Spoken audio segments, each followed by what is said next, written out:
malayo yung mga binahe namin na bawat dito. Hindi kami pare-parehas ng lugar. Pero gayon pa man, yung bawat isa sa amin.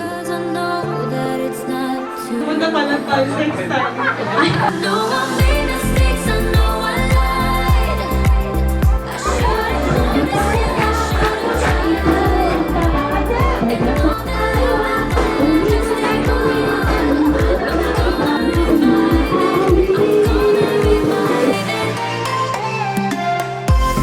So sana after this 3 days camp ay hindi lang galak ng puso nyo, saya, kundi meron kayong natutunan at kaya nyo na itong i-apply sa sarili nyo, sa community, sa group, or even sa school or sa trabaho ninyo. Mag-enjoy kasi kami parang ang inisip na lang namin sa tribe namin, ini-enjoy na lang namin lahat ng bawal kasi minsan lang dumating yun. Kaya bawat segundo, ini-enjoy lang namin.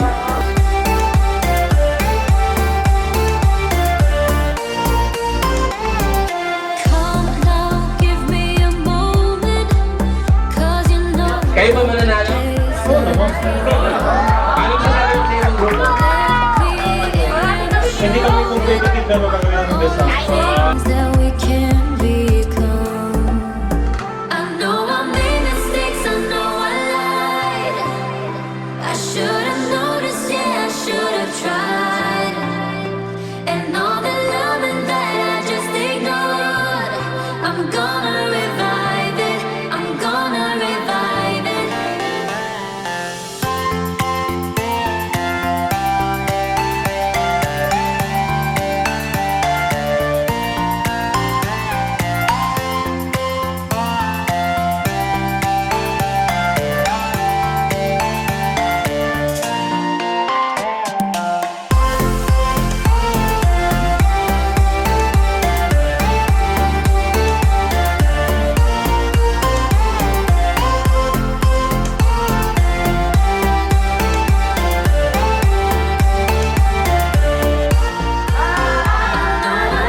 Lord, salamat.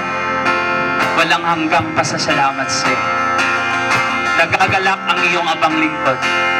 Nagagalak ang mga anghel dahil sa mga bataang ito. Lord, nagagalak ka sa bawat isa sa amin. Lord, salamat sa pagpili sa amin. We will continue the journey at the end of our lives. We will continue our journey and embrace all of our gifts na ibigay mo sa bawat isa sa amin. At ito isang pangako para sa isang Diyos na kailan... Ayun pala sila sa medyo kaya ko.